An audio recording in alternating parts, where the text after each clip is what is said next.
Limba găgăuză sau găgăuz dili aparține subgrupului oguz al limbilor turcice. Pe glob locuiesc aproximativ 180.000 de vorbitori ai limbii găgăuze, cei mai mulți dintre ei fiind în autonomia găgăuză. Însă și noțiunea de găgăuz, dar și denumirea limbii nu erau cunoscute până la sfârșitul secolului XIX. Procesul a fost pornit de către savantul și cercetătorul rus Valentin Moșcov. În anii 1890 el a organizat mai multe expediții, a adunat materiale și a scris publicații. Языки турецкий, скажем, османско-турецкий того времени, сейчас турецкий современный и гагаузский, который был тогда турецким, он тогда еще на Балканах, не здесь, уже шел процесс развлечения. Еще один важный момент, османско-турецкий язык был, по-моему, до 90% наполнен арабскими и персидскими заимствованиями. То есть, собственно, тюркских слов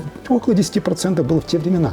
А в гагаузском, наоборот, там 15-20% арабско-персидских заимствований. Все остальные другого характера, и тюркского, и романского заимствования, и много-много славянских заимствований. În secolul XIX, găgăuzii și-au început studiile. Inițial, ei au frecventat școlile de pe lângă biserici, ulterior cele de stat. La începutul secolului 20 începe creația literară a găgăuzilor, iar primii pași i-a făcut Mihail Chakir, un preot și un cleric important care a deschis școli, a făcut traduceri și a adunat istoria găgăuzilor într-un volum. Anume, datorită lui au fost publicate primele cărți și a fost fondat primul ziar în limba găgăuză. Limba scrisă găgăuză a fost adoptată pentru prima dată în anul 1957 cu grafia chirilică. La începutul anilor 90 ai secolului trecut, limba găgăuză a fost transferată la alfabetul latin, deoarece intelectualitatea și profesorii au considerat că alfabetul latin reflectă mai bine specificul limbii găgăuze. În anul 2018, Adunarea Populară a UTA Găgăuzie a adoptat legea cu privire la extinderea domeniului de aplicare a limbii găgăuze. Printre prevederile documentului se numără susținerea școlilor pentru popularizarea limbii găgăuze și activități educaționale.